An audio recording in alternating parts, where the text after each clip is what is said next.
All right. What's the scene, all yo? We are the Soca analysts, and we're back with our first episode of 2025. We're really excited to be back. Appreciate everyone for sticking with us. We're going to be talking about all the new Soca for this season, our thoughts on, how we see it's going to go, the trending music, trending artists, share a little bit of our insights, and we not waste any time. So let we pull up. Say that. It's okay. No, it's all good. Don't worry about it. We got more episodes we got to do for this year. I zoned out. Yeah, it's all good. It's all good. So yes, I'm here with my co-host Savanah. Hello.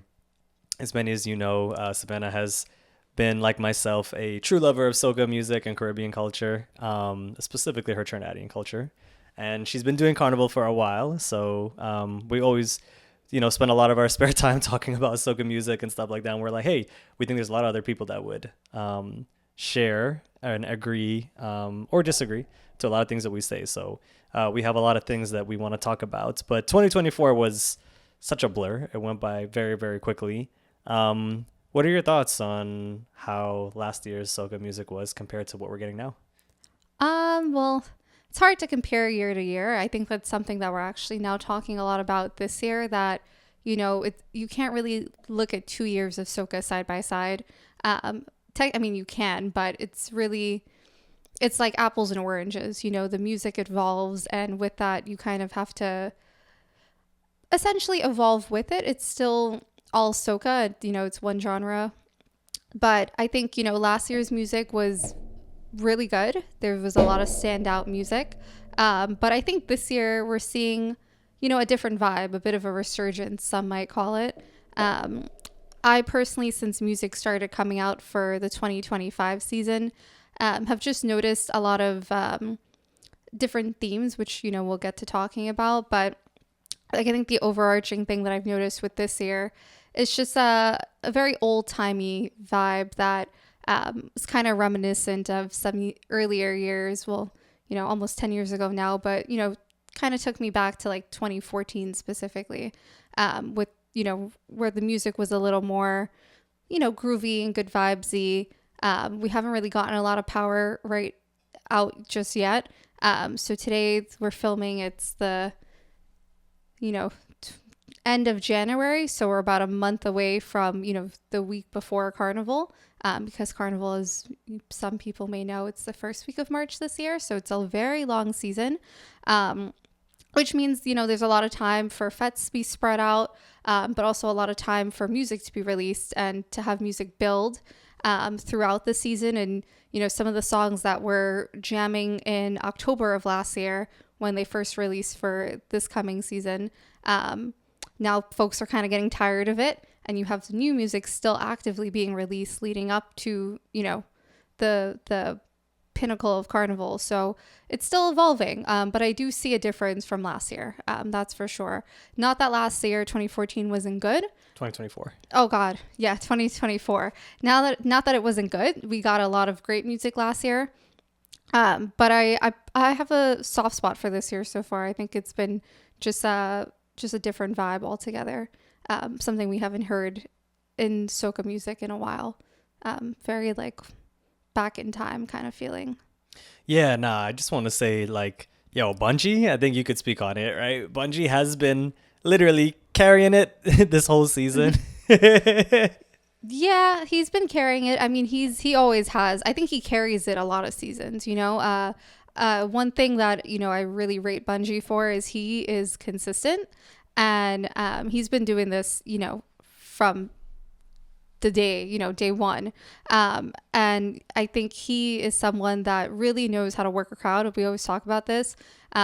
He knows not necessarily what the people want, but I would say he knows what the people need. Fetes have really changed in its nature from maybe what it used to be. Actually, I wouldn't even say have changed in nature. Fetes have definitely changed from what they used to be. And I think what we're seeing now, especially with his releases for 2025, is a resurgence of how to fet. And if you listen to his music, lyrically for what it really is, you'll see that's in his lyrics. I mean, it always is, but this year, especially with his songs Carry It for one, but also Thousand, really great songs, both of them.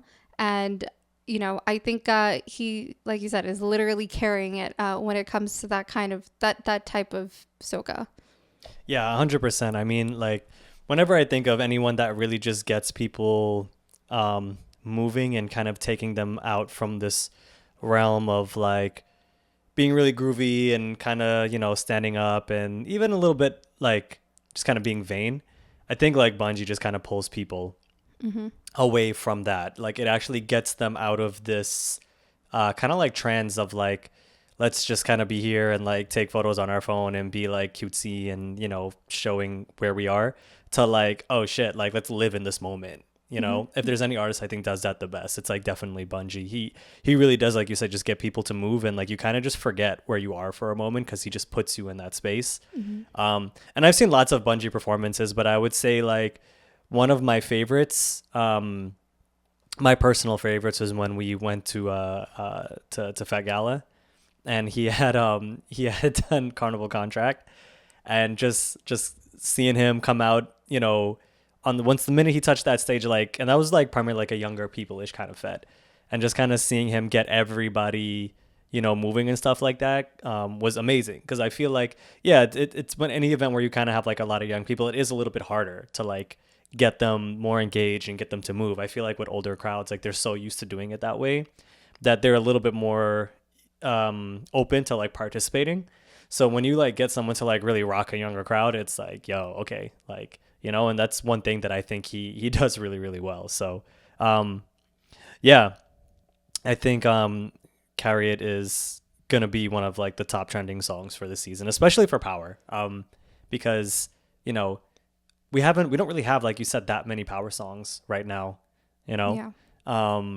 There's a couple here and there, but yeah, I think Bungie stands out as the most iconic for this year. Yeah, just for where we're at now, we're still a month out. A lot could change between now and then. You never write anybody off. At least right now, I know people are clamoring for Power. They're ready for it. They want it. Fets are in full swing, and there's really nothing, at least, we're not physically there right now, but at least from what I've seen on socials, there's really nothing quite like Carry It right now. And, I follow Bungie on like every social media platform you could probably think of. And I think one of the things I really like as an artist that he does is he shares about where this music comes from and his intentions with it. And he never really has any expectations from his songs based off of what I've seen him say. It's really just this organic kind of grassroots that takes place when a song resonates with the crowd.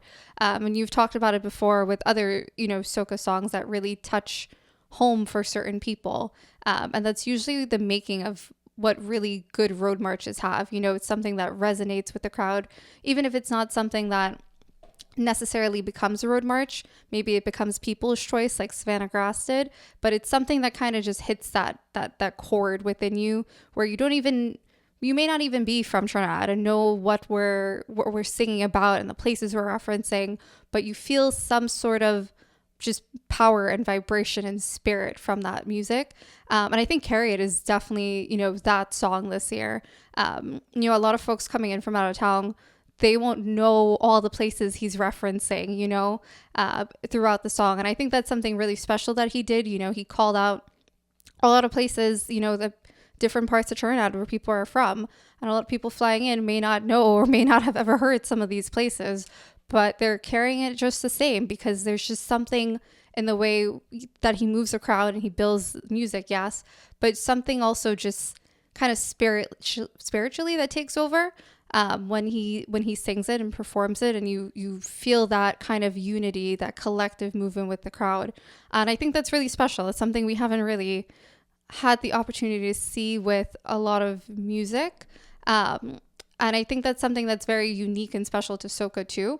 That one song could kind of just unite a people like that. So I love to see him perform Carry It. I haven't seen him do it in person yet. I'm counting the days till I can. But just Yeah, from Bungie, we really hope you're gonna be a Hyatt Line, bro, because we're gonna be there. So anywhere that I am, I hope he's yeah, gonna be. we hope we get to carry it at Hyatt Lime and Picnic and a couple other places, maybe. Yeah, we'll see. It's a busy week for everybody once we get down there. But yeah, no, I really just, this past weekend was experience, and just seeing the way he built it up with the crowd and the way the crowd took on, just carried it from there. I think that's awesome. And I've been seeing in a lot of smaller fests that have been happening. I follow people from all over, and just the momentum that it has, I don't see it going away by the time we reach the road.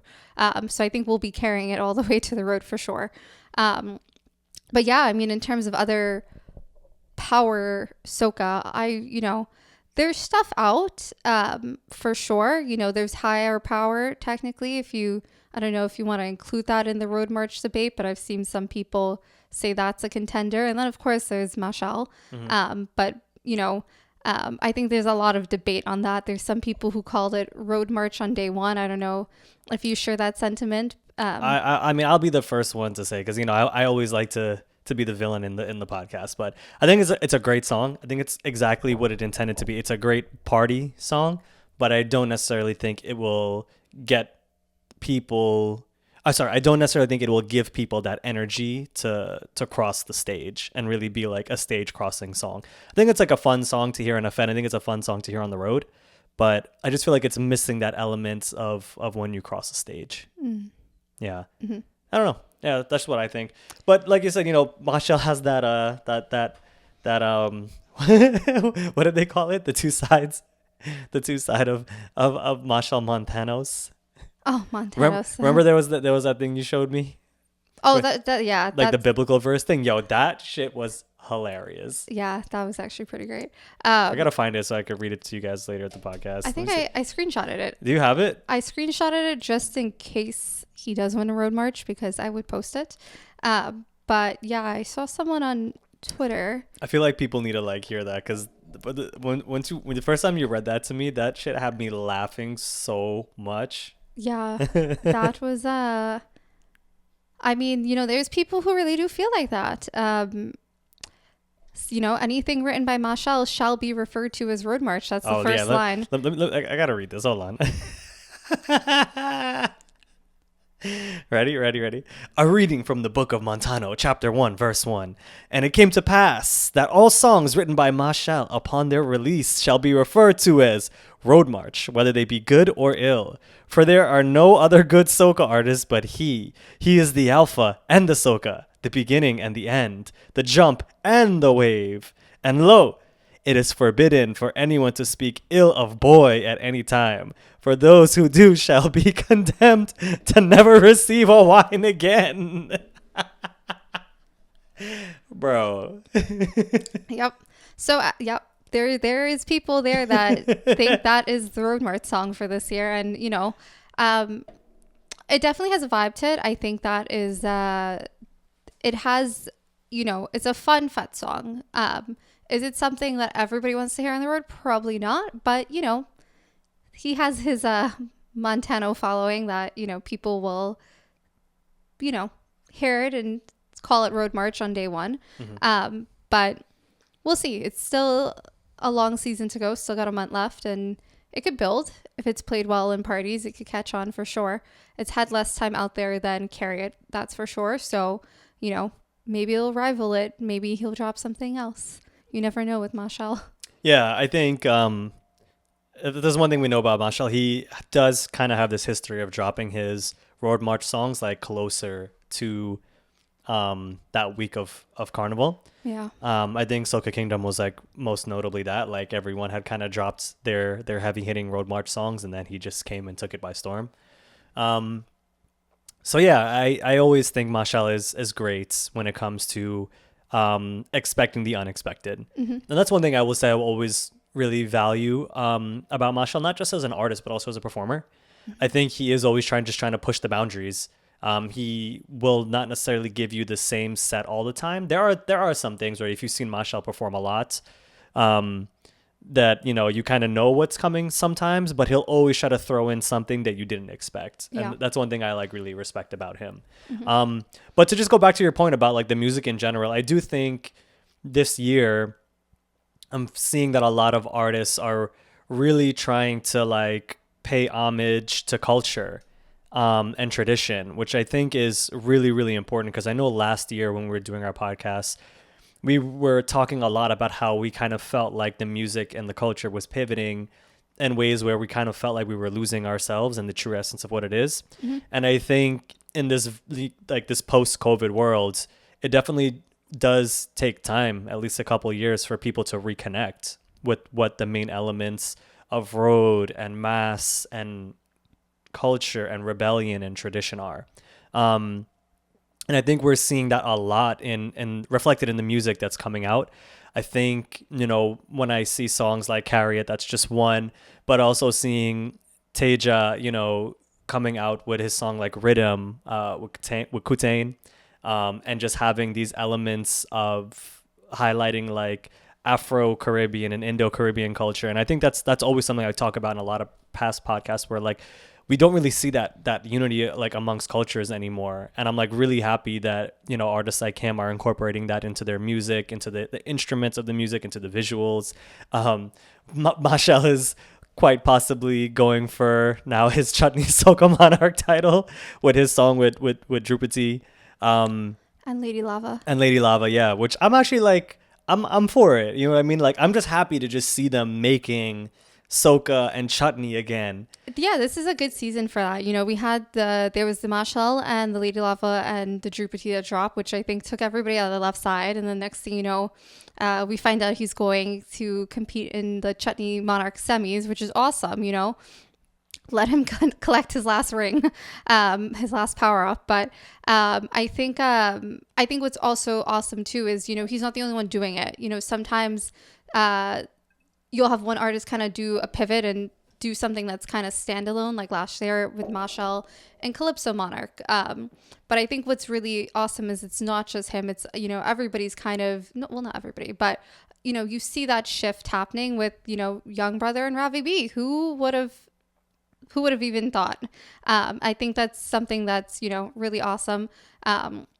I know Bungie has one out too that I'm forgetting the name. That's a bit like has a Chutney Soca vibe too. So I think that's also awesome. Yeah, I think it's just a year where you're seeing a lot of, you know, return to culture. I don't think it went anywhere, but like you said, you know, COVID halted a lot of things. And while I don't think culture is ever really lost for people of the culture, people in Trinidad, people who represent it outside of Trinidad, and people who really just follow the music and follow the soca and care about the culture. But I do think, you know, every year is different, right? There's highs and lows with the music, and the music goes through phases as it, you know, people experiment with different sounds and try different things. And I think this year, the themes that we're seeing are really themes that we hadn't seen in a while, or maybe not on such a large scale. Like you said, there's a lot of themes of unity, which, you know, is something that was maybe not always as emphasized, like, you know, the way it blatantly is this year. But there's also a lot of themes of just like culture, you know, the bungee carry, it's a great example of that. Just, you know, talking about the days when you used to go fet in your sneakers with a rag, and, you know, you used to break off your toenails waiting to even just get in the fet. Like, those are stories my mom used to tell me of how they used to fet. And I'm still waiting for a fet like that, although I think I'll keep my toenails. But, you know, that those days have really changed. And I think a lot of artists want that back. You know, they've been in this industry for so long. They've seen the waves and the tides and the patterns of how things have changed, and I think they miss it. I would miss it too. I do miss it, and I probably didn't get to experience the pinnacle and the peak of what it was for them back then, because I was too young.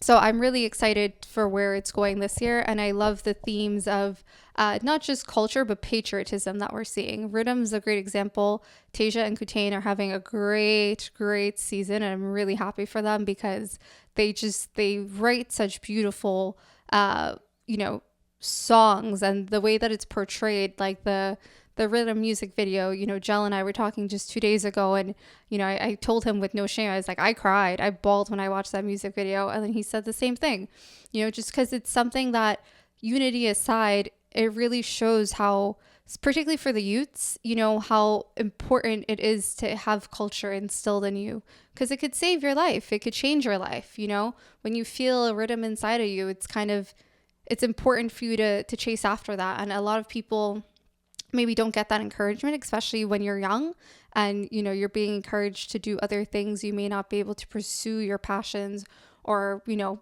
be encouraged to go learn to play pan or learn classical Indian dance. And those were two themes that the music video showed. And I think that's really important, a really, really, really important message, not just for the youths that watch it, but also for us older people who feel like sometimes we're missing some part of the culture, or that it's slipping away from us. It's there. It never went away.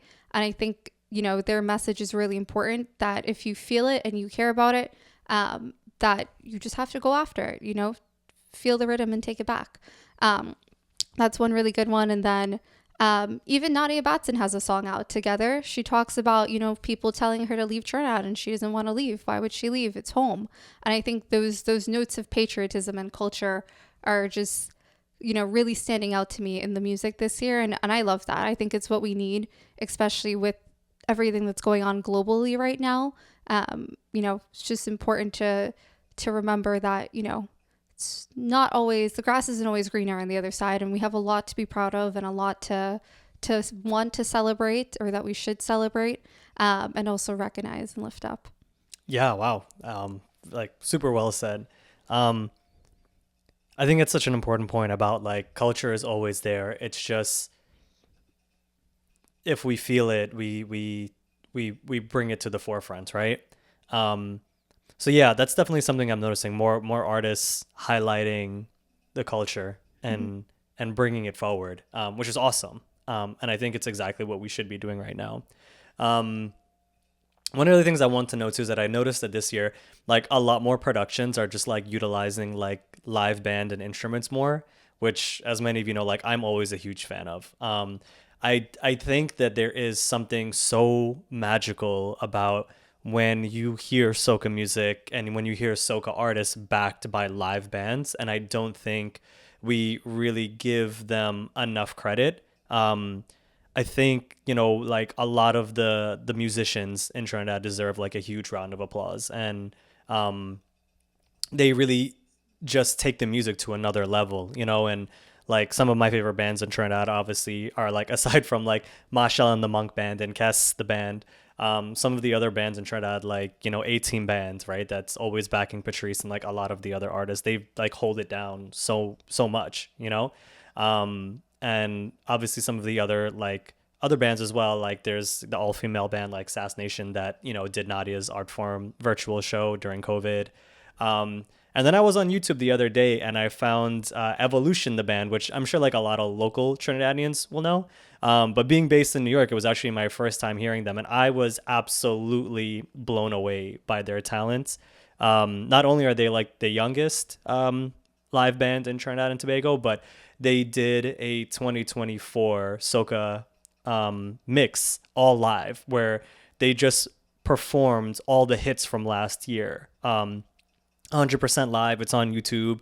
Like I definitely urge you guys to go check it out because I was like jamming to that nonstop, and I felt like they did such a good job at really just encapsulating like the true essence of soca, not just in their performance, but just in how they play, the energy they deliver. And I do think that's something I want that tradition of live instruments to continue. A lot of people don't like know, but like before you had like DJs on a truck, like before all this stuff existed with like technology and sound systems and stuff, like all the trucks like essentially used to just be live bands on wheels, you know? And I just wanted to say, like, I just want to give like a huge shout out to all of them, because I really think live music is the core and essence, and there's just something so primal about when you have it. It just makes music, especially soca music, sound so much better. So yeah, and one other thing I want to know too is like we see a lot of the big bands perform, but you don't necessarily get to hear all your favorite songs get performed. Mm-hmm. And I think what Evolution did of just performing all their hits and putting it into video form, that's something I would love to see a lot more live bands do, like investing in their selves and in their own brand. And like instead of like, you know, DJs making a mix. Like I definitely want to see more live bands just doing a performance of all their hits for everybody to enjoy, because I feel like that really is when soca music is best enjoyed. Perfect example, one of my favorite songs right now is Voice, Two Own Way. I've been telling Savannah that's like, yeah, like every year Voice makes a song that I just feel like You said this last year too in a podcast, I'm pretty sure. no, because last year, that's what I'm about to say. Last year was Penthouse, right?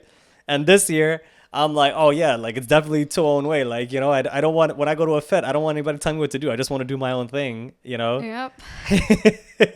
Like my favorite line is like, look how the security are watch me. And I'm like, yo, I've been in that fit. I've been that drunk guy just jumping and waving, and the security kind of side eyes me and is like, Not just the is security, this guy, everybody. is this guy like, is he just vibes or is he going to be a problem? And I'm like, yo, I promise I'm just vibes.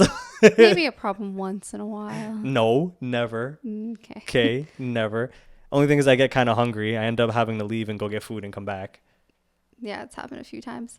Yeah, no, Voice's song is great. Voice, every year we can expect consistency from him. I think he's another one, really, really good crowd control, and he can build a song. And I personally, Two Own Way is a great song. I love Higher.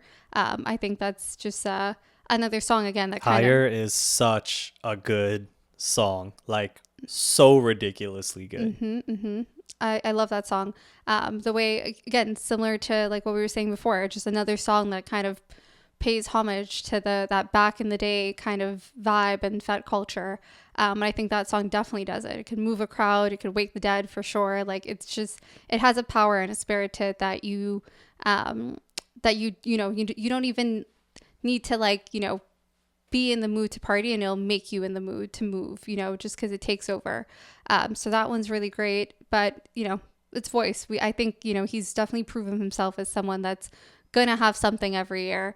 And, he's definitely built up, something that's really special this carnival, which is the Higher, that song, and then Two Own Way, and then he's also on the Tilden Hall rhythm, and that's a really, really great rhythm, and his song on that is awesome. Machel has a song on that that's also Machel's great. Bedme is so awesome and just so catchy and so much fun. But yeah, I would say like the Voice and Machel are definitely like my two favorite on that rhythm. Like when I first heard Voice's song on that Tilden Hall rhythm, I like had to like pause and rewind it. I'm like, yo, is this Voice? Like, because I'm just not used to hearing Voice do something like so kind of old timey and groovy and vibesy.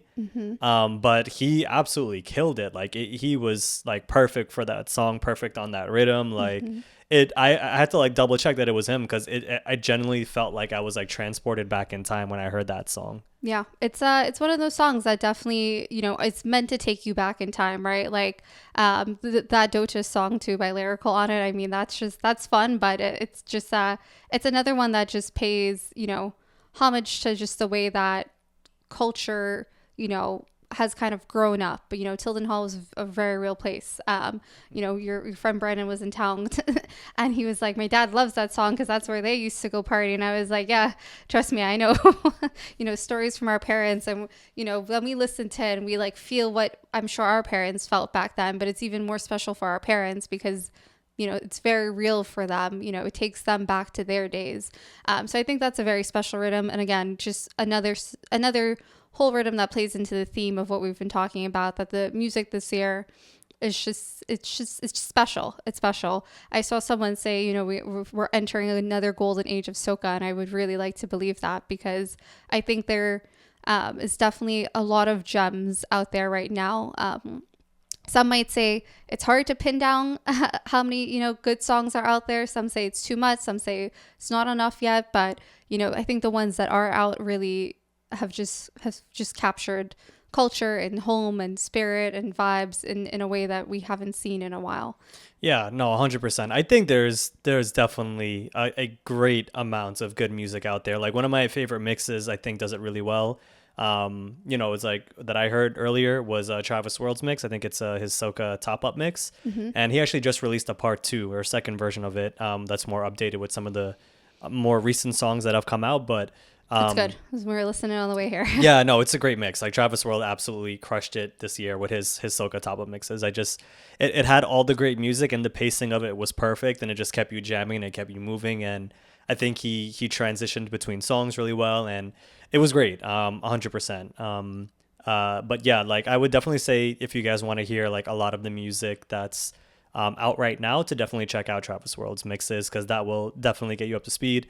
And of course, like always gotta shout out my boy DJ Chell. He has the mixes out too. Soca Switch. Yes, Soca Switch.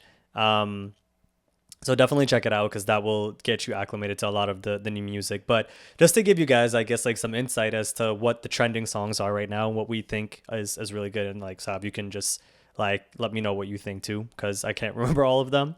Yeah, but I'd say list. like what most trending songs right now, like what the full blown. I'm sorry, the bigger links. Big links rhythm, not the bigger links no. rhythm. The big links Trying rhythm. To start a controversy. I know, right? I'm already starting Bacchanal on my own podcast, bro. Oh no, yeah, that's the one thing. Trinidad, big links rhythm is definitely Carnival is Bacchanal and Bacchanal is Carnival, and it's definitely been a season reflective of that. If you have been keeping up of what's going on this season, both in the Soca world but also in the Fet world, a lot of different events kind of coming out. I won't name Fet names per se, but there's just, Carnival is Bacchanal.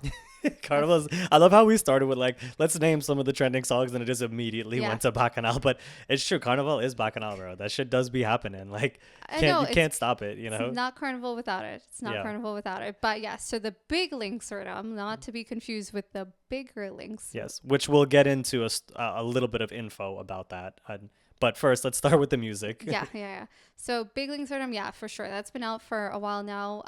Definitely not a miss on that rhythm at all. I think every song in its own right stands by itself and is just amazing. Like no misses. Personal fave on the rhythm. So we have, well, just to run you through what's on it. So there's The Truth by Machel. And then No Sweetness by Kess. The Greatest Bend Over, Young Brother, and Good Spirits, Full Blown. So, do you have a favorite out of the four?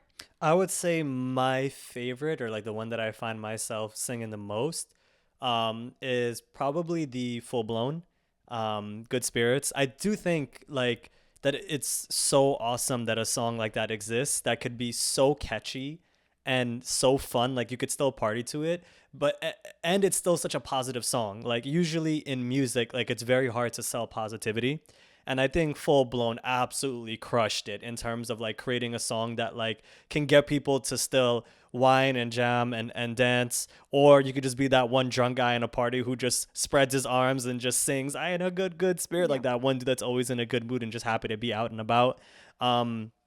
And even just like, in terms of like how music just gets stuck in your head, right? Like, I feel like, when I listen to a lot of other genres of music that isn't soca, like I'm always, the messaging in music, like doesn't really have positivity, right? It's always like something like negative, right? Or it's always that I'm a fuck you bitch type music that always gets really stuck in people's head. And I find like, I'll just be chilling and I just have this, I in a good spirit. And I'm like, wow, like, how incredible is it to make a song that's so catchy and so positive that it could influence people in such a positive way? Yeah. So I definitely want to give a huge shout out to Full Blown. They have done so much for soca music over the years in terms of writing, and just other creative contributions. They've been in it for such a long time. Yeah. Really rate them. This whole rhythm, no misses. They did a great job producing it.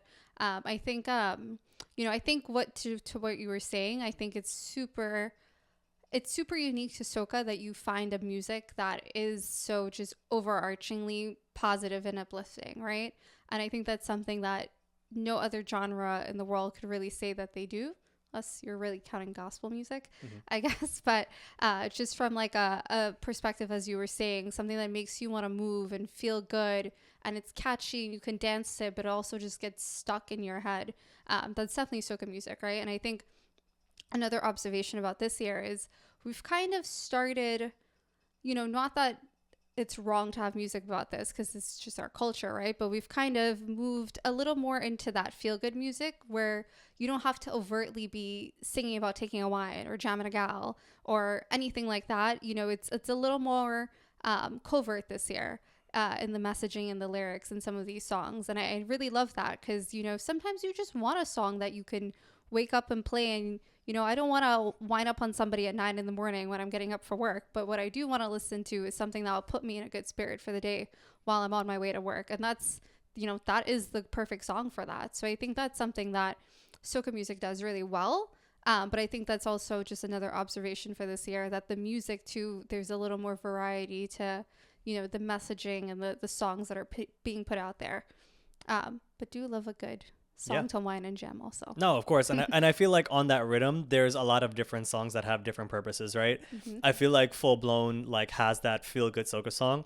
I feel like Kes has like that like pretty much the gal anthem song on that rhythm, the Dawa She Like, because that's more of the hook in that song than Kes's actual chorus.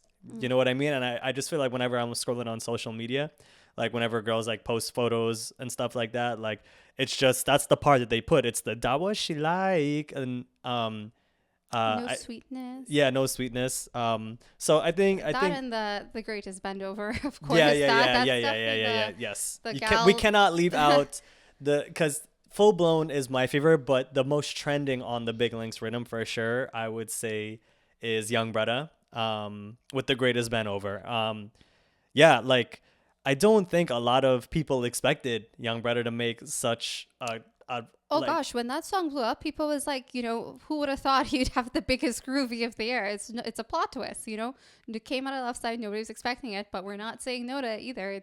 It's trending, and you know, I already hear people saying that we've played it a little too much already, but you know, it's gonna live through the season. It's a great song, and you know, he really killed it on that one. Yeah, arguably, I mean, between the greatest band over and Coco Tea, I would say those are probably the two most popular songs of the season.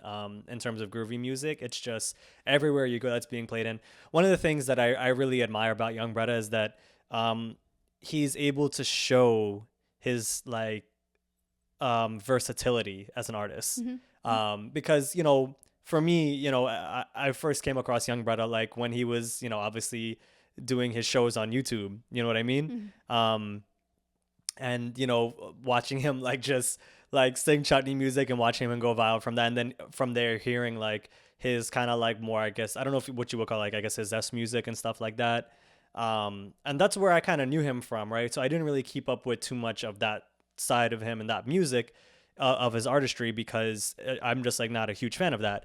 But he definitely like skyrocketed in popularity over the past couple of years. He's been putting in that work and he's been super consistent. So I don't think a lot of people expected him to come with one of the most popular groovy songs of the season. But I am really happy and I am really proud of him for like giving people really nice, sweet soca music. And I hope he keeps doing that because as he's already proved that he can do it. And I think there's so much that he can contribute to the genre. So I'm like really excited to hear, you know, what he has to do. But yeah, who else are we leaving out? We can't forget Boy. Yeah. No, it's a great song. The amount of times I've seen people relate to the lyric, you know, you could only drive one car, but you still want to. Yeah. I think that's a sentiment that a lot of people could relate to. Well, that is the monk, Machel Montano, coming at you with his words of wisdom. Yeah. You know what I mean? So. Yeah. Most relatable lyric of that whole, the whole rhythm for sure.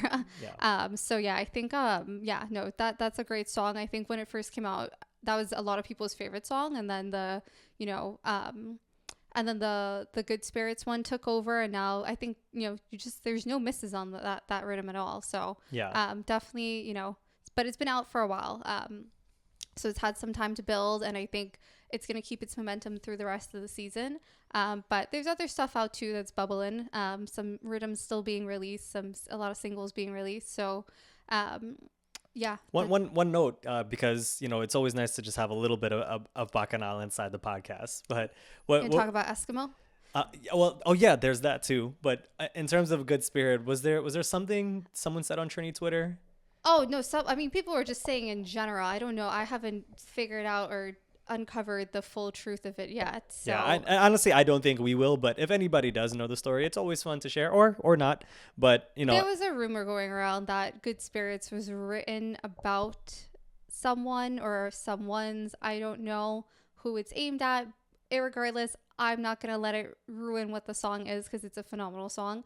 But Oh, I don't think that would ruin it. I think Carnival is back now. I think if it would make it better. I think you if know Good who it's Spirit, about. I think if Good Spirit is a song directed at a bad mind person who may have affected Full Blown, I think it makes the song that much better. You know why? Because that's going to become the anti bad mind song of the year. I mean, it already is. You know what I mean? Without even knowing what drove them to write that song, it definitely is the anti bad mind anthem for sure. No, that's everybody's anthem for the season. That's mine personally to get through this next month of work before I reach Trinidad. Yeah, So, I think every year you need to have one. It's kind of an anomaly when it becomes such a popular song because I feel like every year there are artists who release anti bad mind songs. Like for example, like back in 2017 or 2018, it was LFS with No Weapon. oh, I love that song. Yeah, amazing. That's still my favorite song. One of the most anti bad mind songs ever, right? And then we had Voice as well. They could right? re-release that, and I would still listen to it like it's yesterday. Voice's song was on I believe it was on the Osaka rhythm. Oh yes. I forgot the name of it, but oh, I love that whole rhythm. If you're talking rhythms, oh my god, yeah, 10 out of 10. Yeah. Back in our early videos of Soca Analyst, we did a whole analysis of that rhythm and that how was awesome it was.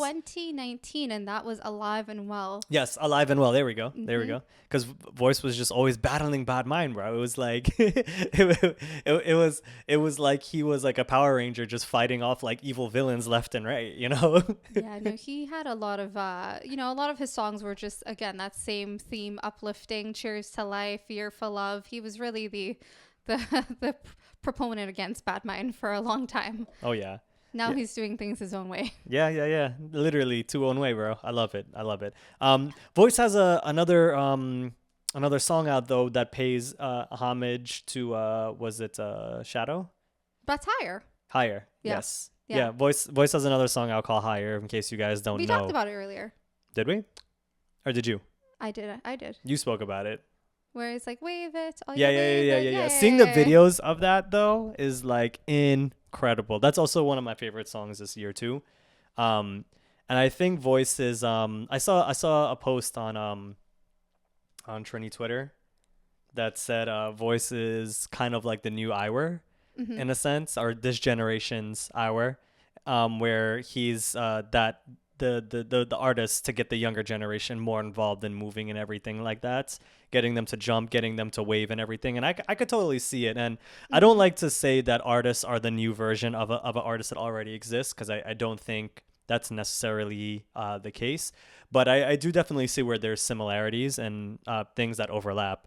And I think Voice, like I said, has been doing such a good job of just releasing like these amazing songs that always have some sort of element of like live production in it, or culture or something that just, and some years it's really popular and it catches on. Other years, even though it's not popular, it's still like a fantastic song. So yeah. Mm-hmm.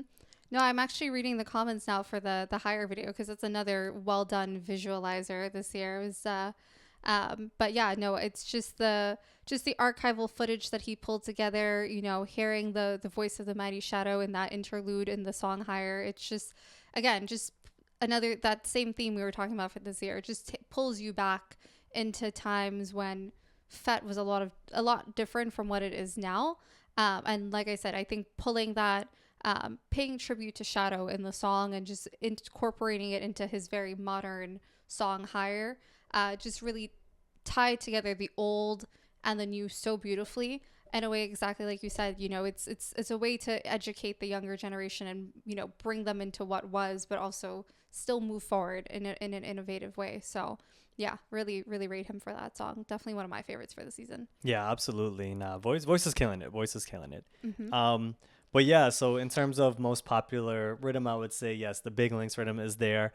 Now, in terms of the Big Links rhythm, there's a whole story about that, which Keep it brief. We'll keep it Yeah, brief. we'll keep it brief because I don't know all the details. I only know, We only know what has been what has said. been said. We don't Yeah. know from any direct sources, and there's Yeah. definitely conflicting things out there, but you could tell the overall. Yeah, in a nutshell, essentially, there's the Big Links rhythm that was produced by Full Blown, I believe. Mhm. And essentially, what happened was Trinidad Killer released a song on the same rhythm, but he was never apparently authorized to actually be an official artist on that rhythm. Mhm. So he took the instrumental of the Big Links rhythm apparently, and then made the song. And the original producers ad lib, which for those of you guys don't know what that is, it's kind of like a signature sound that goes on top of the melody of a song, Mhm. was cut out. So essentially, it was considered intellectual property theft. Um, and he apparently, he did all that, and he made a song called Eskimo, which I will admit is a pretty catchy song, and I think it's something that I think a lot of people in New York can relate to, being stuck in the cold and like wanting to go Anybody in back the to Trinidad. diaspora, Really? it's Yeah. freezing cold right now. Yeah, like anyone that's Caribbean and in a cold place, as you know, that's not what home is for us. So he made a song that I will say I do enjoy the song. But yeah, he wasn't authorized to be on the rhythm, and it led to some bacchanal between, him and Full Blown, and the song was up for Well, I a wouldn't couple say days.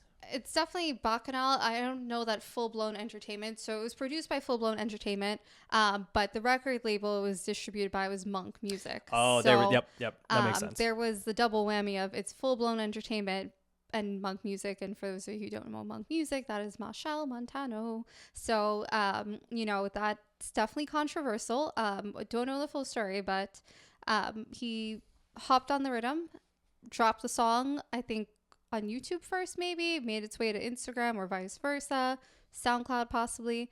And, people loved it. People ate it up, especially those who could relate to it. And, it's not a bad song. Still think all the songs on the Big Links rhythm are better, in my opinion. But for those who could relate lyrically, it's there, right? It's a good song.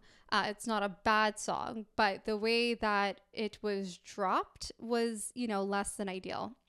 And there's two sides to every argument, two versions of the truth. Grass is always greener on the other side, et cetera, et cetera. So, some people feel like he's within his rights. If he had a good contribution, they should have let him be on it. And, they could have dealt with it quietly, maybe not on social media. That's one take. The other take is, we allow too much foolery in the industry.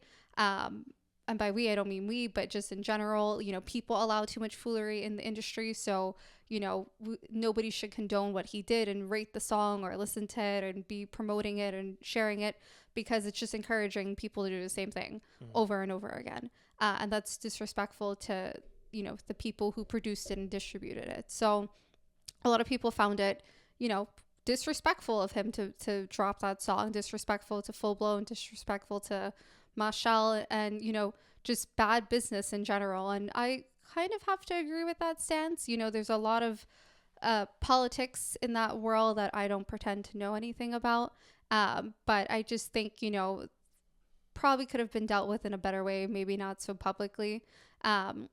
In their defense, I don't think Full Blown or Marshall acknowledged it up until now, even though he's now dropped. When he didn't get added to the Big Links rhythm, he then produced the bigger Links rhythm. And, I think part of why people say he was within his rights to even hop on the rhythm to begin with is I think there's that first part of the song that sounds like something, forget what song it was of his, but, they said that it was similar to a previous song of his. Yeah, so essentially there's a part of the song that's sampled, that he was it's on just in the very beginning. Yeah. It's it's essentially like a drum sound, that when he had done a song that was very popular, that was on it. But what a lot of people apparently don't know as well is that I believe that sample was done by Soundboy Ryan. So it wasn't even really something that he made. But yeah, all in all, there was definitely issues with intellectual property and with him being on the rhythm. Objectively speaking, like as a creative myself, like I guess where I say I would stand on, and again, I don't know all the details, is that from an objective point of view, if a producer made a rhythm and then these other artists were on the rhythm and there was a monetary exchange happening in the sense of like the artist was like, intellectual property wise, this rhythm is my rhythm. These four artists may be paid to be on this rhythm, whatever it may be, or paid to for the production of the song. All in all, whatever business practice was done, like, yeah, that is generally speaking supposed to be between them. And what's supposed to happen is if you want to be on that rhythm, no matter what, even if there's a sample in it, you know, it's the artist doesn't own the sample, right? The sample is owned by whoever produced it, right? That original sample. And a lot of times in like hip hop music, if you sample, let's say like Kanye does a lot of samples, right? Royalties automatically have to be paid to the original owner of whatever that sample was, right? So I do think they were within their rights to like enforce and say, hey, like you're not authorized to be on this. Because I do think that in soca music, we do need to have more protection and more intellectual property. I do think all those things need to be taken much more seriously. Could things have maybe been handled a little bit more, I guess, subtle or behind closed doors? Yes. But at the same time, I mean, I'm also not going to say that.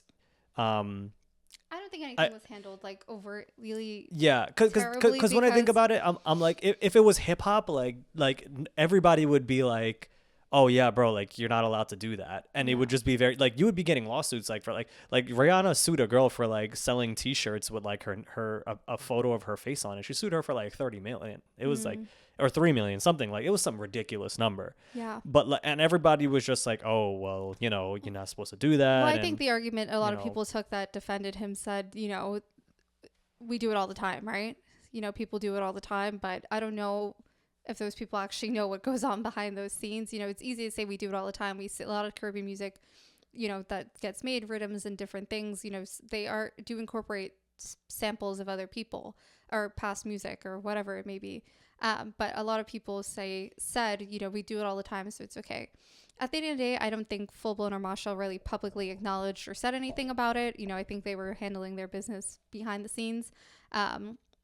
He still took to the public though and offered a public apology to both entities, which I think, was one way of doing things. But then, he also then went on to drop the Bigger Links rhythm. Which is just like, okay, like, I mean, did he do the apology because he actually meant it, or was it just more so like because he had to? I think he was encouraged to do so. If I'm not mistaken, someone said Nicki Minaj actually told him he should apologize because, if those of you heard Eskimo Part 2, after he took it off the Big Links rhythm and made the Bigger Links rhythm, he also got Nicki Minaj to jump on it. So yeah, which even that too, I'm like, I was just like, okay, the song was a good song, right? But was it necessary? I don't really know. Like what was the point of it? Yeah. I mean, we'll see how it gets played when we reach Dong. I think, like I said, people will definitely play it here. It's relatable. Again, of both rhythms, not my top song. I'm just gonna leave it at that. Yeah, I think in terms of the song being played, I think it will be more popular in New York, anywhere in the diaspora. I don't see it like blowing up during Trinidad Carnival. Though not when you already have like Young Brother and Kes and Full Blown and Marshall, and all those songs are essentially hits. When I'm in Trinidad in the hot sun, I won't be singing "I'm Out in the Cold." Yeah, so I know. Right? I won't be writing anybody's name in the snow. Yeah. That's something that all the people who can't make it to Carnival this year for whatever reason, that will be the anthem for them. And that's okay. And that's okay. I think that's probably the way maybe it's best off as. And yeah, it's not a bad song, not a bad song at all. It's just yeah. Controversy. Carnival is bacchanal, so so we move on. Long story short, shit happens. You know what I mean? But we have a great rhythm. We have another song in addition that came out from it, and it's dope. And then let's see some other trendy songs. What else do we got? Well, I have to say, It's a little embarrassing to say, but I ran One Piece so many times since it dropped. I was obnoxiously listening to it. So we went to Trinidad in October of last year for a wedding and just, see people, take some sun before winter in New York fully kicked in. And One Piece had come out by that time. And by the end of 2024, so pretty much from whenever it was released at the end of 2024 to the end, the last day of 2024, my Spotify Wrapped came up.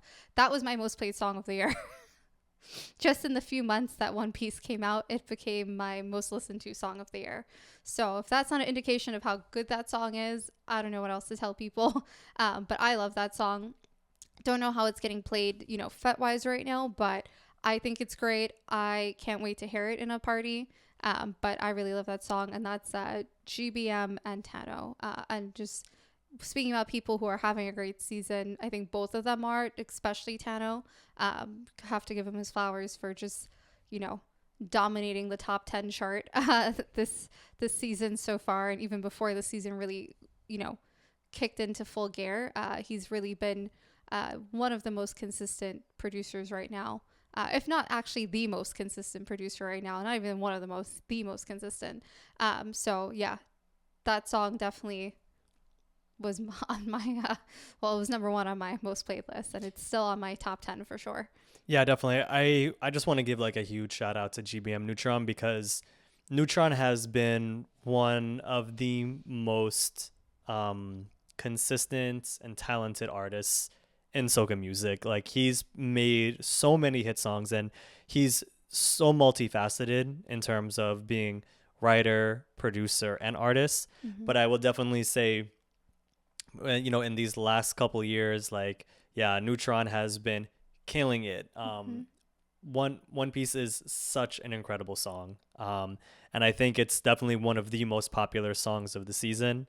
And I'm really excited to see him on the ground and touring and doing his thing, because I think that Neutron is at the point where he's contributed so much already, and I'm finally happy to see him doing his thing and being embraced by the soca community, because he deserves that and so much more. So definitely a huge shout out to Neutron. Very, very excited to just hear what other songs he has coming and everything like that. So yeah, really dope. Yeah, no, he's he wrote One Piece, so how to give him his flowers for that. That's just such a well-written song, so vibesy. The music video is funny. If anybody's watched it, them in the KFC drive-through. But no, he's been having a great season. He actually this last weekend did his show, Soul of Soca. And I've only seen good things about it. Not only was it an affordable event, so you have to give him his flowers for throwing an affordable event, but it looked like a good vibe from what I see. A lot of people, I don't think a lot of people knew it was happening. I saw a lot of people kind of bummed that they didn't know what was happening and they missed it, because it was affordable, had a great lineup, and it was well done, like well executed from the folks that I know that went. So yeah, I think he's having a great season, and I'm really glad that his event was a success, and I hope it comes back even bigger next year. But yeah, he had a great night. It was at a Soundforge in Trinidad, and from all the videos that I saw, I wish I was there personally too. But yeah, great song, One Piece, and he has a couple others out too, for sure. He's on the Soul Rhythm.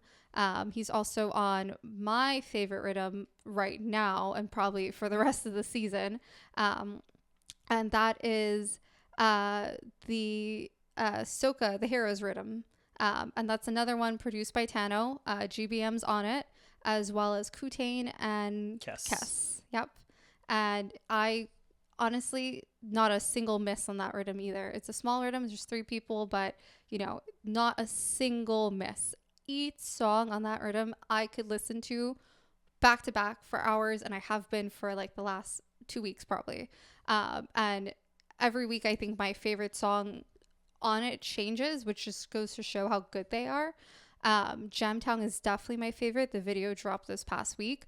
Kutane having a great season.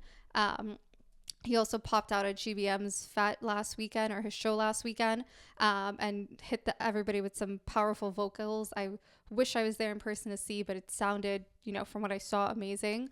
And Kutain's, he deserves it. I'm really happy for him, the same way I'm happy for GBM. That Jamtown song, that video, it just, like we said, with the theme this year, it just takes you to another place. You just that back in the day vibe where you just, you're at a backyard party, you're at a basement jam, whatever it is. You just feel the music.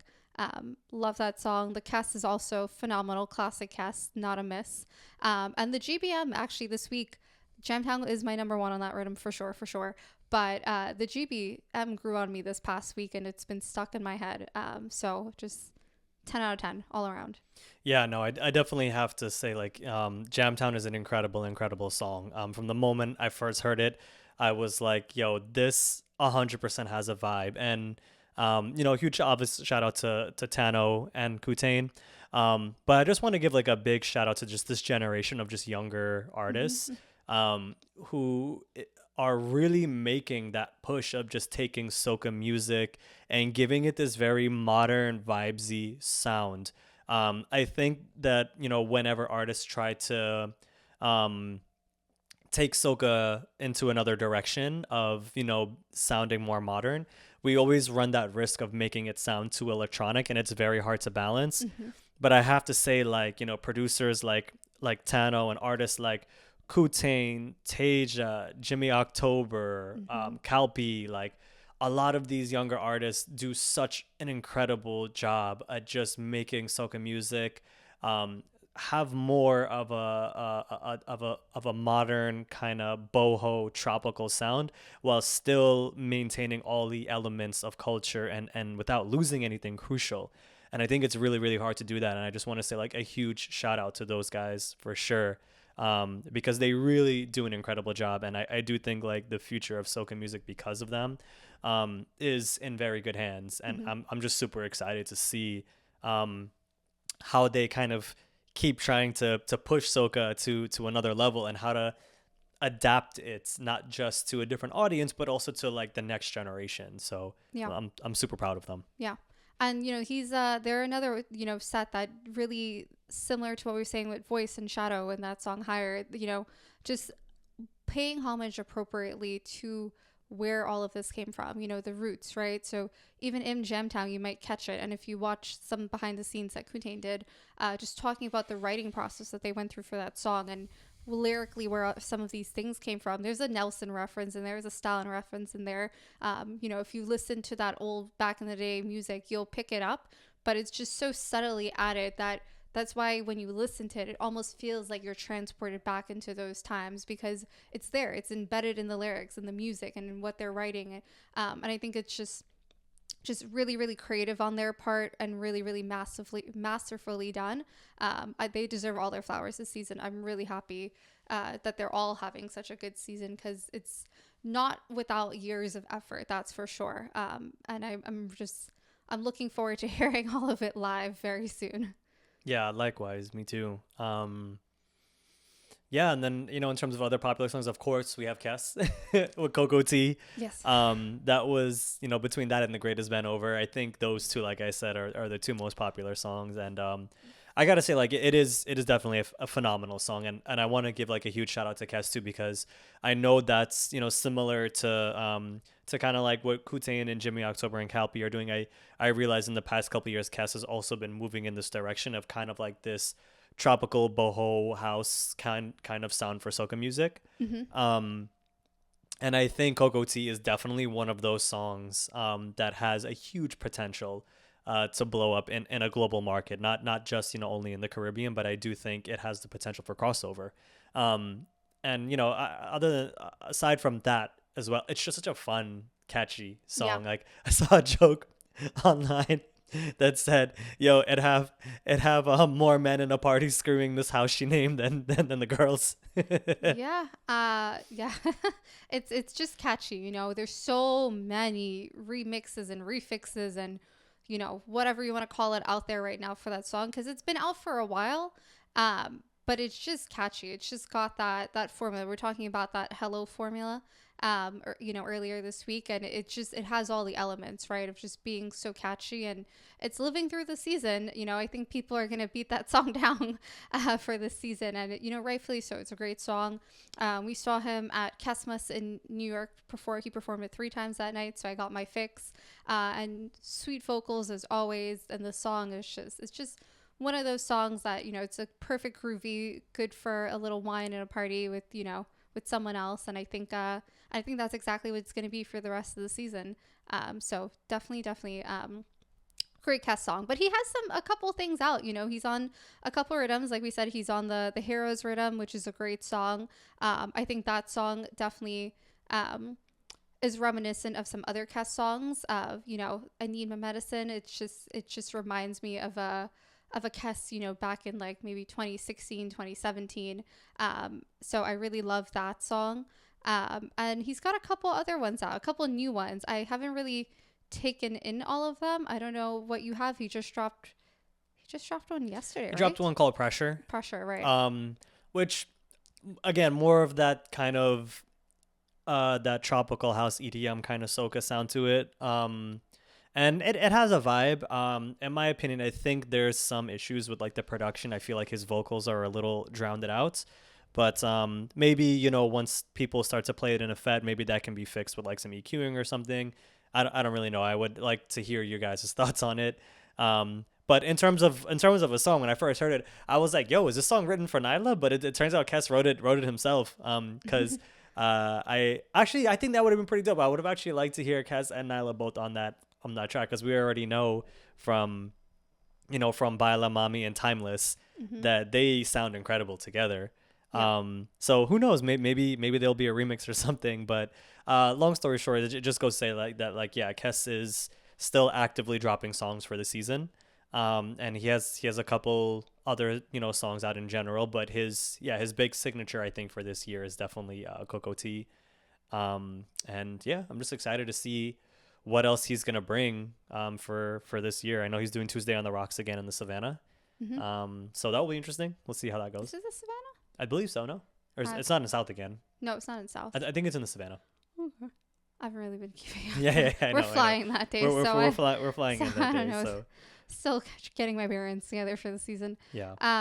But yeah, speaking of Nyla's also another one who, if it's one thing she's gonna do, it's shop music for a season. So she has a lot out right now. She has Wave, which I know a couple people are huge fans of that song. I actually really enjoy it myself. The music video, I think, officially dropped like 2 months ago, so it's been out for a while. Had a lot of time to build. She also just recently, she's a new song that dropped with Ding Dong. I think you said I think it's Best Friend, Best right? Friend, yeah, yes. yeah. One of my favorite songs by her this year. It's actually an Afrobeat song. With her and DJ Obi called Miss Continental. Has a music video and everything, and it came out about 2 months ago. And I remember when I first heard it, I was like, yo, this song has a vibe for sure. Obviously it's more on that Afrobeat side, but it was really, really cool because I was like, again, Nyla is just one of those artists who I feel really is one of soca's most versatile. Yeah. Because she can make like power soca, she can make just songs for the girls, and then she could go on the other side of that into like EDM and tropical house, and we've seen that she could do like Afrobeat, and she's done other similar things in the past. Yeah. But she just absolutely crushes it, man. Like, not just as an artist, but I would say just everything about her in terms of just image and persona, and just she is just the complete package. Yeah. As an artist. So yeah, I'm always excited whenever Nyla comes out with things. She is the next generation of soca music. She is the princess of soca. And I think, like, similar to a lot of the other artists who were talking about, who are taking soca and really pushing the boundaries of it and trying to see what they can do with it, I think she's definitely one of those artists that do that. And I don't think a lot of people really acknowledge that of her, because I think they expect her to just really be soca all the time because of her lineage. But I will definitely say that I respect her a lot for always trying to try something new and for Yeah. always trying to do these different sounds. And yes, it whenever she tries something new, sometimes they really catch on, Hmm. and other times it doesn't. But at the end of the day, it goes into her repertoire, and Hmm. it goes into her portfolio as an artist. Yeah. And I don't think there's any single soca artist you could talk to that will say that they only like making soca music. Yeah. You Yeah. know, even if it's Machel Montano, who's the king of soca music, there are times too when I'm sure Machel has made and wants to do just music. Yeah. Hmm. So I always try to remember that and everything. I think as fans, it's like we love when these artists do soca, because how can you not? Yeah, I Like, mean, that's what we want. That's what we expect with, especially when soca is so closely aligned to carnival seasons. So I think that's definitely just a standing expectation that people have. So when you hear something, your favorite artists of soca do something that's not exactly soca, I think it's a little jarring. It's like, well, like stick to what you know, but it's like, a lot of these artists didn't grow up singing soca. A lot of these artists actually grew up singing in church, grew up, and that's how they find their love of music. So it's not like, you just wake up one day and you're like, I'm going to be a soca artist. That's definitely a cultural thing that, you find a love for through being where you're from and through the culture or whatever, triggers that journey for them. But a lot of them as artists, aren't just limited to soca. Their likes and their interests for music definitely have to extend beyond that. And we've seen it, and that usually dictates the trends in soca. We've seen too, soca sometimes tends to move with the global wave. There was a period in time where we were hearing a lot of soca that sounded like EDM, and maybe that's not what they as artists at the time wanted to do, but they were experimented with it and they tried it because that's globally what a lot of people were listening to at the time when EDM kind of became popular and trendy and had its own kind of resurgence. And soca kind of followed suit and tried to mix and blend with that same sound. And did it stick? Maybe not really, but it was a phase where a lot of them did experiment with that. And I actually commend them for trying to keep up with the trends. And, a lot of people think it's about taking soca global and trying to push us into that mainstream. But, I actually saw Fan give an interview with What You Know TT. And I think, she made a really great point. Why does it need to go global? Like, will that give us any more validity? People always talk about when it's going to hit, Billboard and, when we're going to get Grammys and get a category in these award shows. And it's like, is that necessary? Like, what is that going to do for us? What is it going to do for the genre? Is that going to suddenly then make soca legitimate? Is it not already legitimate? Is it not already a genre for us? Is it not already a thing that we listen to? So I think it's more, she was so well spoken and she articulated it so well. I can't even, summarize it properly and do it justice. But, that's something I always think about too, right? Because, people saw Machel's Tiny Desk recently, and that was a huge, huge milestone that I'm sure took a lot of, behind the scenes work and effort on behalf of him and his team and collaborators to make that happen. And it was great, right? I think it's amazing to have your work and have your culture and that genre of music that's so special to us recognized on a global platform. It's just, it is validating in that sense, especially for the people who put so much work and, eat, breathe, sleep this music and this work, of culture and music. And I, totally give him his flowers, because if anybody deserved to be on it first, to represent the genre, it was definitely Machel, like easily. No two ways about that. But I also think too, as a people, sometimes we need to do a little internal reflection and think about, yes, it's great, but what does that mean, for us? Does that mean that we've made it? Does that fix everything that's, in the industry? Does that, change anything about us or make us do anything different or give us anything that we didn't already have? And I think, those are just some questions that I think about when I see people talking about, taking soca global. What does that mean? What will that do for us? Because, in my opinion, sometimes when you upscale things and you give things to the masses, that's usually when things start to get watered down. And, people can make that argument about carnival, right? There's people who say we should start gatekeeping certain carnivals like Trinidad because we've let too many people in and now it's diluting the culture and it's not what it used to be. And then there's people in the same vein who still say there's events for everybody, which I totally agree with. And, there's going to be events that are marketed to foreigners and marketed to people who are paying in US and come for that pretty mass experience. But then there's also things that are still affordable on a local level if that's, your price point and what you're looking for. I think there's two sides to every argument, as we were saying earlier. And some people will say, we don't want pretty mass to be at that price point. We want to partake in it, but at a price point that's still affordable for locals. And I totally hear that. And I get that too. It's a very conflicting conversation. And I think, Soca goes hand in hand with those debates too, because if you want it to go global, what will that mean for us? And when it starts to get watered down, or if it starts to get watered down when it goes global, then, then would we want to gatekeep it? Would we say take it back, bring it back, run it back?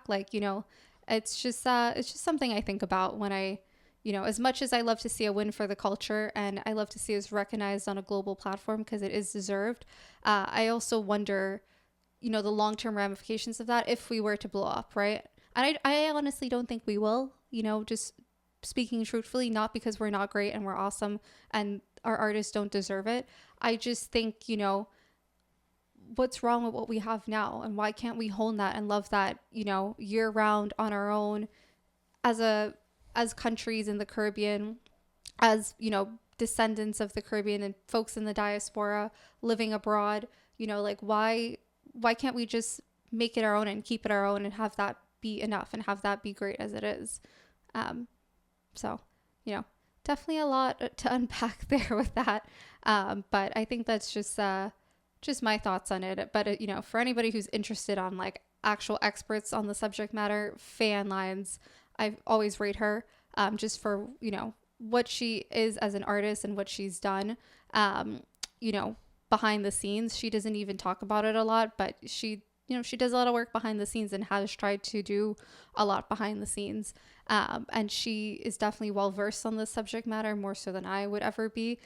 So her interview with What You Know TT, I really loved it because I think she asked and posed the really hard and important questions that, when we're talking about all this, what's next for Soca and why aren't we bigger and this, that, whatever, she asks some really good questions that, really makes you stop and say, why is that even necessary for us? Yeah, 100%. And that's definitely, something that I think we're always going to have conversations about, right? Will soca music be bigger? Should it be bigger? And what are the consequences of it being bigger and bigger? How, right?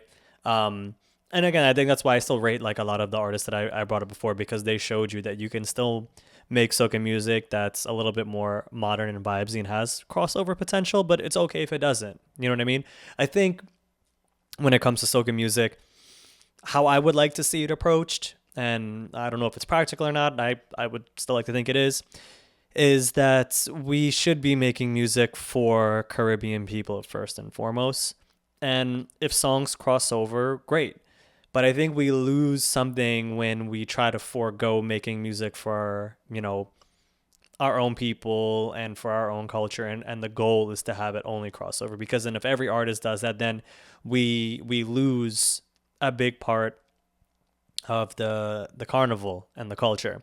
And like on our like recent episodes, what Classic Frescobar was talking about from his perspective of how he makes his own, soca music, in the sense of, he sees that soca music is tied to carnival, and soca music is essentially a subsidiary of the carnival industry and not necessarily a standalone genre, right? And that begs the question, like, can you still have at least, Trinidad Carnival or what Carnival is in some of the other islands without soca music and vice versa? And I do think in some shape or form, they are very much inexplicably tied together. But that doesn't mean that you can't still make soca music that has elements of things other than carnival. In other words, you can still make soca music even when it's not mass and when it's not carnival, and it can still live outside of it. But I do think that carnival needs soca Yeah. to be able to survive. And because of that, you are, of course, going to get songs that are going to be very specific. And it's going to get, it's going to be one of those things where foreign audiences can't relate to that. And the reason why they can't relate to it is because it's a song made for like a cultural festival, right? Um, and I think that's totally fine. And I think that soca can be multidimensional. I think that you can have soca music for Caribbean people, and I think that you can have soca music that's for carnival, and I think that you can have soca music that falls outside carnival, and I think you can have soca music that's more experimental, that can still go to different audiences if you want it to be. But where I think we should not go is looking for external audiences for validation and making music only for them while forgetting about our own people.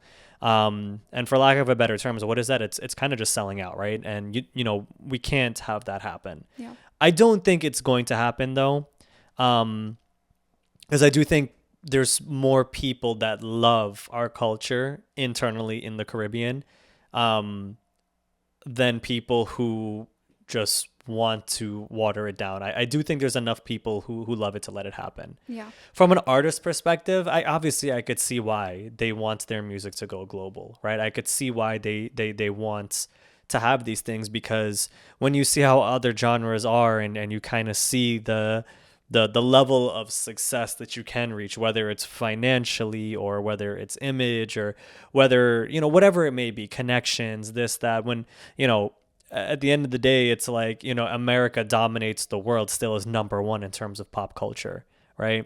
So I see where that appeal is, especially for younger artists, and especially for artists who feel like they may not necessarily get the support that they want to get in the Caribbean, or whether it's the market is too small, or whether it's just there's too much politics and power is just too concentrated amongst just a couple of promoters and other people in the industry, whatever the case may be. I could see why people want to go outside, and why they may want to not just only Trinidad and Tobago, but the Caribbean in general. I could see why they may want to step outside of it.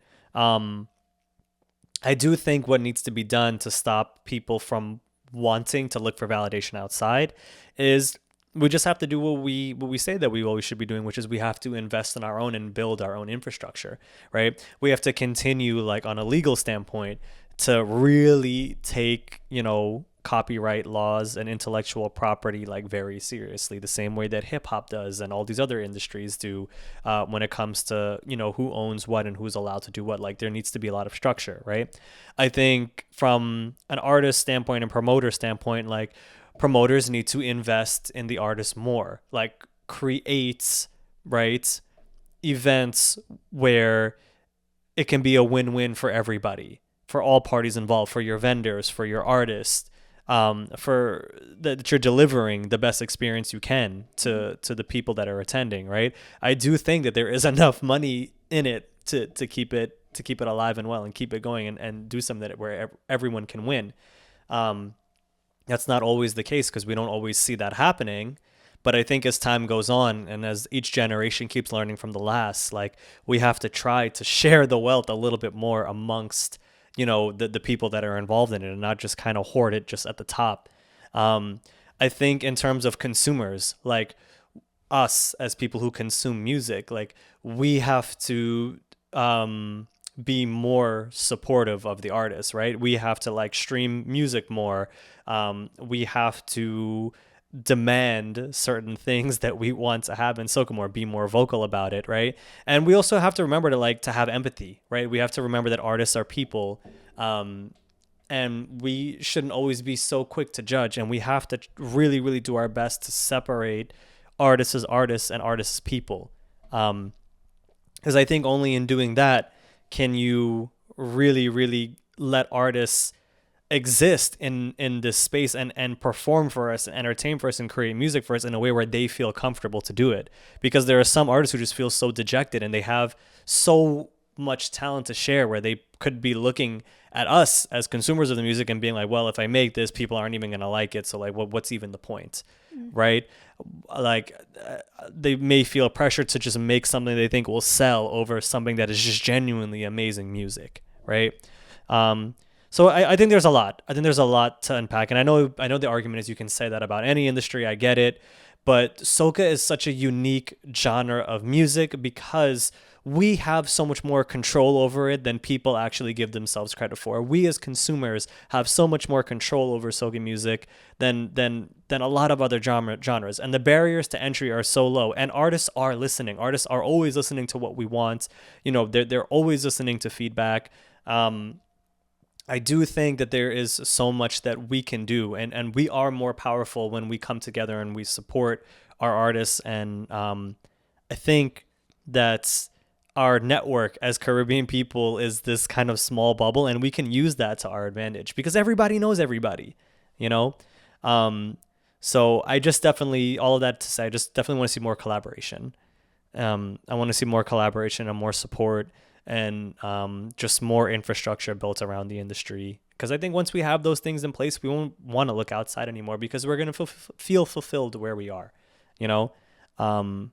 So yeah, that's my take on it. Yeah, I know that was a lot. Yeah. Definitely a ton lot. of shit there to unpack. I went on my own little rant, but yeah. What else do we have in the agenda? We're at about an hour and a half in. So yeah, we can. I mean, not much else. I think we got sidetracked off of our favorite songs, but I think we could take a pause there and just maybe recap, what we're looking most forward to this carnival season, and maybe finish off some of our favorite songs that we're listening to right now. I would just want to say quickly, because I know I'm going to forget. I just want to give a huge shout out to Irfan with Masco Play. He dropped a live version of like a band rehearsal on YouTube, and I have been blasting that non-stop. I won't be able to go to E-Day, but I know we're always 2 days too late. Always. But I just want to say, man, Irfan is an incredibly talented artist. Like every year in terms of consistency, he has dropped such incredible music, and he's like, I've been an Irfan fan like since before Overdue. Right. I loved Irfan's music. Like I won't say that I was in the scene to know like his first debut songs, but I'm like, he has songs for a long time. He has songs from like 2014, 2015, 2016 that I absolutely love. Even you know what I mean? Further back too, he's got a lot of music under his belt. He's definitely, one of the most consistent for sure. There's a lot of folks that are consistent. If you want to talk about people that put out music every year consistently, regardless of what's going on, and it's guaranteed at least 1 out of the 4 or 6 or 7 songs that get dropped that is good. There's him, there's Lyrical. Yeah, big up to Lyro. Delivers every year. I've been the biggest fan of him since day 1 too. I mean, and every year consistently there's at least a handful of songs from him, and you can guarantee 1, 2, 3 of them I'm going to be playing throughout the year for sure. It's going to go into my Lyrical playlist because he's just got so many songs that are just always, it hits the mark. Patsy's another one. Patsy's been having... Patrice's songs this year are so uplifting and awesome. Like between... I have to name them. They're so good. She's had... I mean, Gel was pushing this song hard. I don't know how it's going to do, but... one of the first drops that she had for this season was Can't Hear Ya. Can't Hear Ya is one of my favorite songs. Really, on the Butterfly Project. My second favorite song, actually, no, I'm not going to say my second favorite. My favorite song from her so far has been Success. That's with Patrice and Millbeats on the Magical Rhythm. I have been blasting Success for so much. Like I just find like days when things aren't really going great, I just put on that song and I feel so much better. And I just find Patsy this year has been very much on this wave of just positivity and uplifting and empowerment. And I don't want to make any assumptions, but my guess is after having such a difficult year last year, I think that she's been really trying to find that new positive safe space with herself and with her career. And I think she's been doing such an incredible job of putting that into music. Yeah, no, Patsy is always super, super consistent. She's had really great, like, feel good songs out this year. Some of my favorites, let's see, I mean, Can't Hear You for sure. But I also really, really love Dash Them Away. Kind of same concept, you know, just like dashing away some bad mind. And I think that's just some themes that we're seeing as usual in Soca, but really love her songs for that too. And I also love Let We Play. Let We Play is a good song, a good, you know, hype you up for the road song. The lyrics in that song, you know, resonate with any girl getting ready for the road. It's definitely going to be one of my hype up songs when I'm getting ready Carnival Monday and Tuesday. But yeah, as always, super, super consistent. Always great songs out from her. There's also, she's on the Beating Road remix too, which, you know, they didn't get justice last year.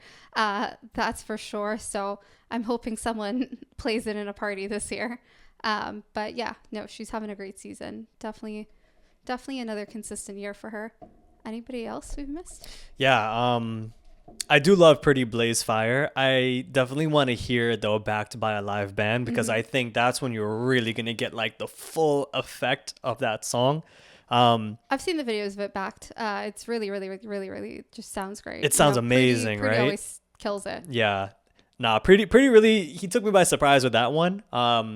Cause like, you know, I'm usually used to hearing Pretty, like I said, be more like groovy and fun, and he just came with like such a raw, like just real soca song, just with so many like of the kind of these like darker elements of mass with like job and just this more rugged element of mass that came through. But it's a phenomenal song, I'm not gonna lie. Like, I think it's an absolute fire song. I like I said, I really hope I get to hear it played live. I don't know if I will, but I think that's really where his song is gonna shine. Yeah, I need him in more fets, please. I just still need to hear Search Party get justice for last year as well, along with Beaten Road. So, Yeah. but always consistency from him. You know, really love his song. He has another song out too that came out earlier in the season that I actually like. It's actually with Amani Ray. It's You Alone. Oh yeah, I love that song. Yeah, That's a great song. Very, very sweet song. Love to listen to that too, just kind of like when I'm driving. So yeah, you know, always consistency from him, which we love to see. You know, I actually think folks in general are having pretty good years. You know, Kerwin's got some songs out that people really love. Freetown Collective, I have to big them up, of course. Yes. Like, they always put out such good music.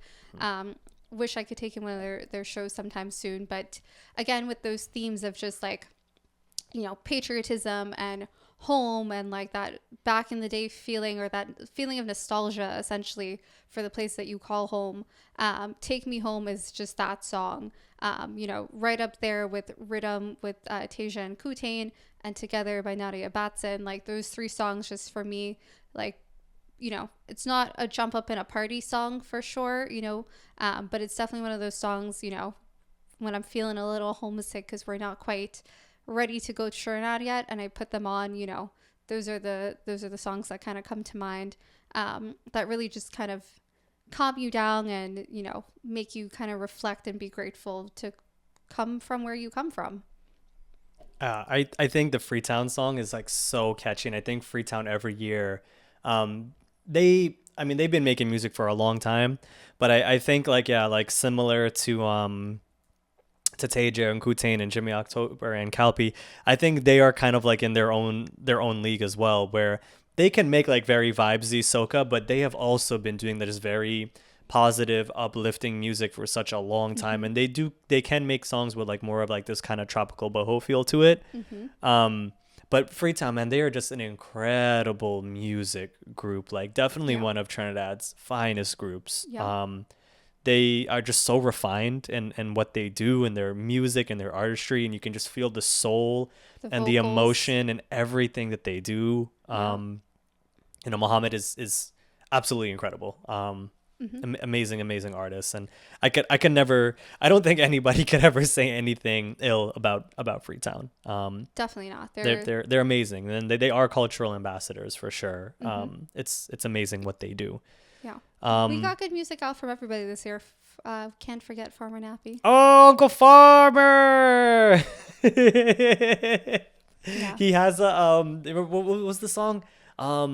That well, we thought it was Rome, but it turned out it was Farmer. Oh, which That one? song is really good. He has a couple out right now. He's bubbling a good season. I Yeah, mean, of his course, his there's. signature song this year is "Thankful," Mhm, kind of riding on that wave of positivity from last year with "How I Live In." mhm, mhm. "Thankful" is dope. Great song, great music video. Yeah, it NH admittedly Productions. like as when I told Nivedra, I told him the first time I heard it, he played it for me in the studio, and I was like, it's a good song. It's just gonna take a little bit of time to grow personally on me, but I definitely could see myself like when I'm at an event, and because I know whenever Uncle Farmer comes on and he performs, right? While I'm gonna be the one to be like, yo, the song's gonna take a little bit of time to grow on me. The minute Uncle Farmer touches that stage, I'm gonna be on the ground screaming with my arms wide open, being like singing it word for word, you Yeah. know?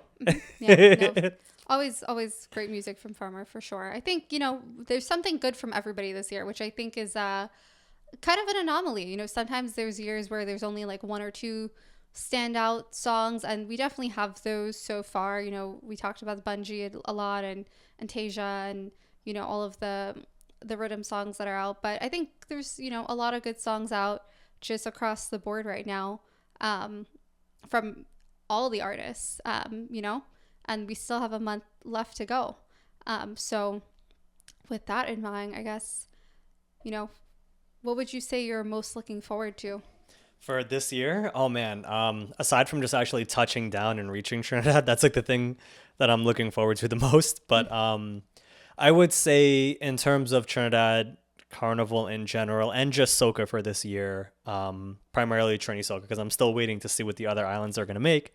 Um, I will say that I'm looking forward to what the carnival experience is going to be this year because I just have a feeling in my gut that it's going to be a little bit different from previous years. It's going to be a good year. Yeah, It's going to be a good year. I People think feel it. There's I, something different in there's the something in energy. the air this year where I think people genuinely want to have culture and that tradition, and they're We looking. deserve a party. Marshall, the Yeah. boss man himself, said it. I think there's just this sentiment right now, Mhm. just the music's following that theme, but then also just what's going on globally. Everybody's stressed. There's a lot going on in the world, both in the Caribbean, Trinidad specifically, and then as well as what's just happening here in the States. People need a break, right? They're ready to let loose and let free, and let go and free up on the road. And I think the Soca this year is really reflective of that, with all the themes, not just of culture and home and everything that we've been talking about, but just this, that positivity, right? That you deserve this, and just kind of dashing away the bad mind and just really being there and thankful and present and enjoying the moment. And that's something that, in theory, that is what Carnival is, right? Mm-hmm. It's a celebration of appreciation. It's, it was historically about resistance and rebellion, and now it's, celebrating in spite of all of that that's still going on in the world that could kind of bring you down on a day-to-day basis. It's taking off those chains, whether it's the chains of work, chains of just coming from the cold and not wanting to be in the cold, the stresses of day-to-day work and family problems or relationship problems or whatever problems you're having. It's just kind of dusting them off your shoulder for a couple days, a week, 2 days, however long you're there, and get to enjoy the season. And I think that's what everybody's most looking forward to right now with everything that's going on in the world. So I think there's a spirit in the air this year. There's a feeling in the air. The music's reflective of that. And I think it's going to be a great year. And even if other people say it's not, I'm going to have a great time. Yeah, no, every carnival I go, I always have a good time. But yeah, I totally agree with you. I think this year people are really vibing with their getting back in touch with the culture and that energy of mass. I think we're starting to see a lot of the old things come back to the forefront. And I hope that trend keeps going. Mm-hmm. Overall, yeah, I'm just very excited to be in Trinidad again. I'm very excited to just like be amongst like local Trinidadians again. I'm very excited to be around people who just get it. People who like similar to myself when they hear a song, that's on a system in a nice event, and they're just it just takes them to another place of love and positivity. That's really the vibe that I love. That's the thing that I think I would love the most during Carnival. And I think, when I was younger, obviously, like, everything was very, like, party, party, party. And I think, yes, now it's like I'm still partying, but it's like I'm not going necessarily to party. I'm going to feel something that I never really feel here in New York, which is just love, acceptance, and the euphoria that I get from this amazingly beautiful genre of music that's just always amplified by live musicians, of course. And like I said, I do genuinely think there really is no other place on earth quite like Trinidad and Tobago. And I think there is something every year that pulls us to Carnival, but this year especially is definitely something different. I think everybody is looking for that. I don't want to say escape, but everybody is looking for that safe space and that safe place. And I think this year Carnival and soca music is that. Yeah, pretty well said. I think as always, it's more than just 2 days for those who really know the history and love the culture and take in soca music year round, but also in particular leading up to the Carnival season, and just invested in the bacchanal that inevitably comes with a Carnival season. That's part of what makes Carnival in some ways. But as usual, I think it's going to be, every season's unique, right? And that's dictated by what's going on just globally and the feel of the year, but also what the music's reflective of, and just what people are able to do. And I think, like I said, I think people, like you said, they're not looking for an escape. Carnival is not an escape. It's culture, it's tradition. And there's a lot of opportunities to take in those more cultural and traditional aspects of mass too, which I always highly, highly encourage, especially for those who haven't done it before. There's stick fighting, there's canboulay, there's pan, all like really great, displays of just culture, but also paying homage to where Carnival started and where it came from.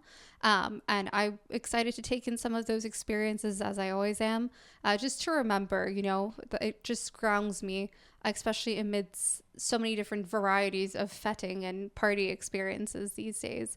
But I think just the general consensus, regardless of what you're going to Trinidad Carnival for this year, I do feel this general consensus that this year, unlike, years past, for whatever reason, there's something special in the air.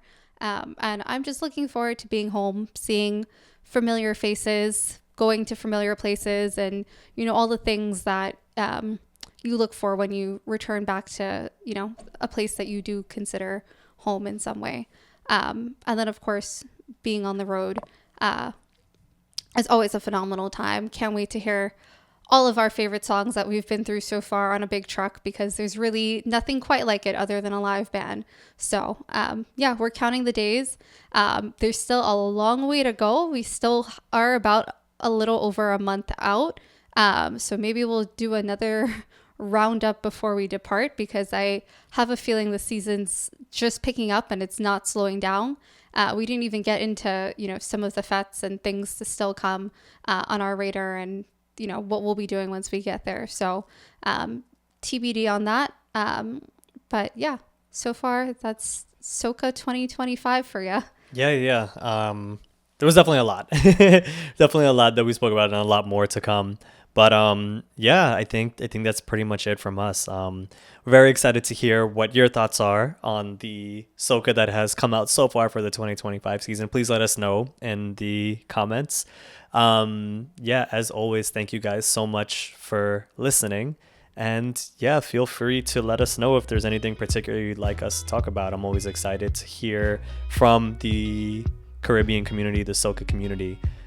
As always, extremely grateful. We're doing our best. We're going to try to streamline things a little bit more this year to get out some more consistent episodes for everyone. But as always, thank you again for listening. Super grateful. Big up and bless. The Soca Analyst. Caribbean culture to the world. Subscribe now on YouTube, iTunes, podcast, and Google Play Music.